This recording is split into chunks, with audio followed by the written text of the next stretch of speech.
Alright, here we go. I'm just getting back into riding. I've been away from it for a while, about 8 years actually. And so I just took that basic rider course last weekend, and so, or the weekend before last rather, since it's Tuesday today. And so I finally took my bike out on Sunday, and I was incredibly nervous because I was so uncomfortable on their little 250cc's, and I was like, fuck man, mine's a 750, I don't know how this is gonna go, so I was really nervous about taking it out. But thankfully this bike fits perfectly, and the throttle's so smooth, and it's just been an amazing experience overall, which is really great since I waited 12 years to get my bike.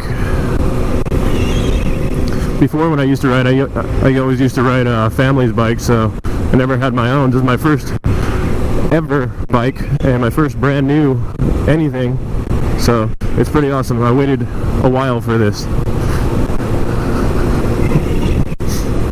I originally wanted to get my bike when I was 18, but I kind of kept putting it off, and I kind of wanted to go get a house and everything together and everything paid off before you start getting toys. So I'm finally in that spot.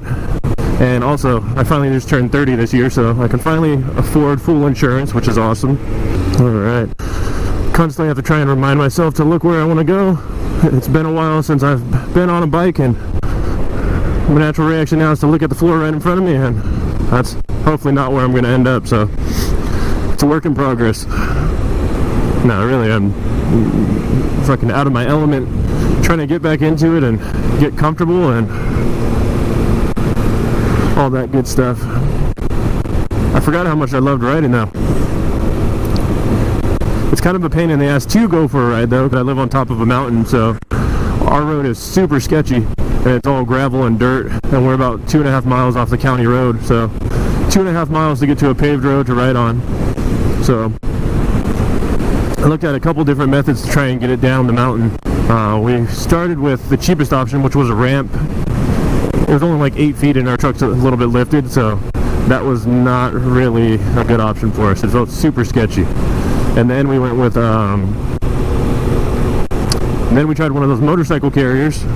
That was super sketchy, just because this bike is heavy for what it is. It's 460, 470-ish, somewhere around there. And so weight-wise, I think we have a class 3 hitch on our truck, and the carrier itself was about 100 pounds, so we would have been, I want to say like 40, 50 pounds over the hitch class rating. So we eventually gave in and got a trailer, and holy shit, it's so much nicer to load up.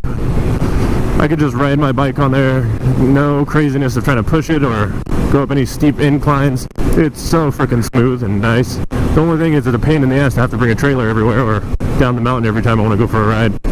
So eventually I might be looking at a dual sport or something that I could potentially ride down, just because that would be nice to be able to just hop on my bike and run down the mountain and go wherever I want to without having to get the trailer ready and get all strapped up and everything else that comes with that.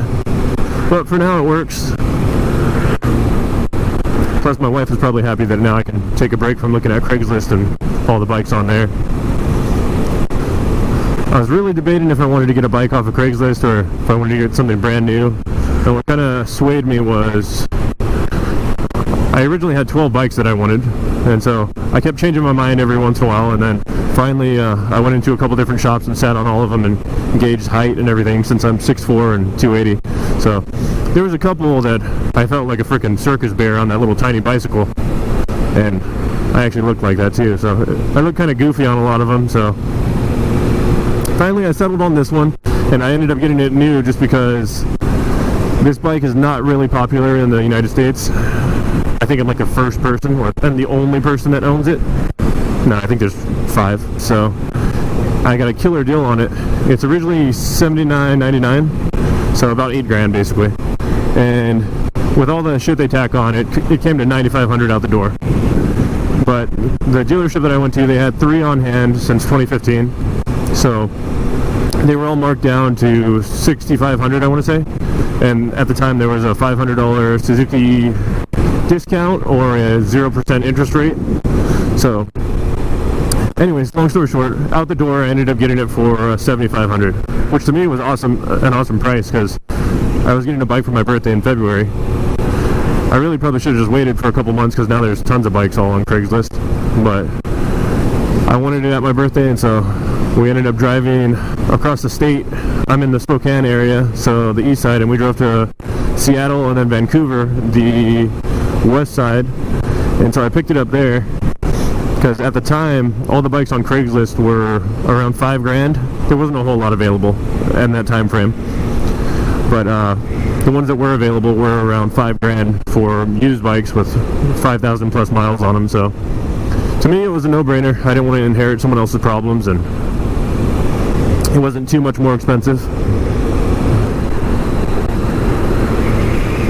So let's see, 103 miles. Alright, I missed the 100 mark, but so I've realized that after 25-ish miles my ass starts to hurt and it feels like my butthole prolapsed.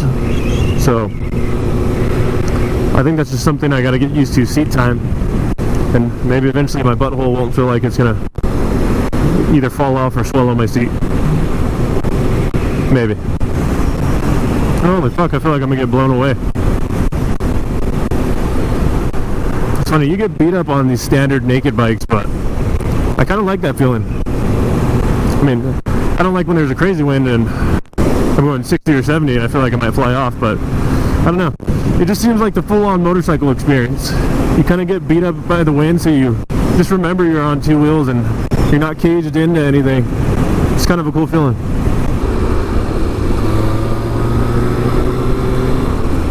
I try to wave at everyone that doesn't run me over, to let them know that not all people that ride bikes are assholes. It's funny, once you start riding a bike, you kind of look at everything that you do. Because fuck, I used to always drink a coffee and have a donut or some fat guy snack. Have a donut and some coffee doing some Sudoku in my giant truck. And then when you get on a bike and you don't have all that protection, you're like, oh shit, that's kind of an asshole thing to do. Maybe I shouldn't be jerking off while I'm driving my truck. I've seen the error of my ways.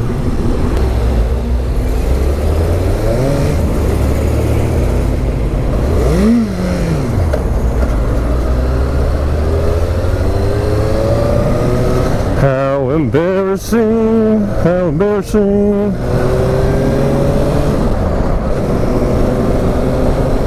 It's funny, that fucking neutral, it always likes to make me look like an asshole.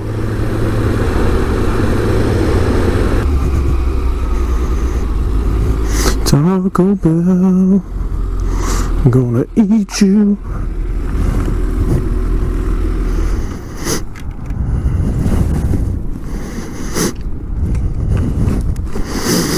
Please nobody run over my bike. Alright, do you see me? What are you doing, bro? You fucking idiot?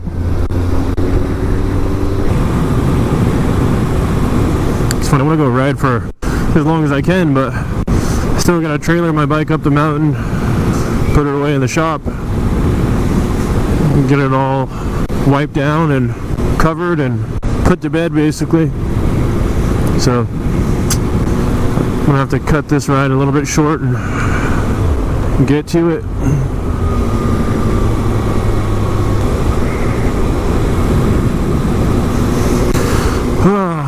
It feels so good to ride. I wish I could somehow turn this into my job. Right now, this is just my stress relief from my job.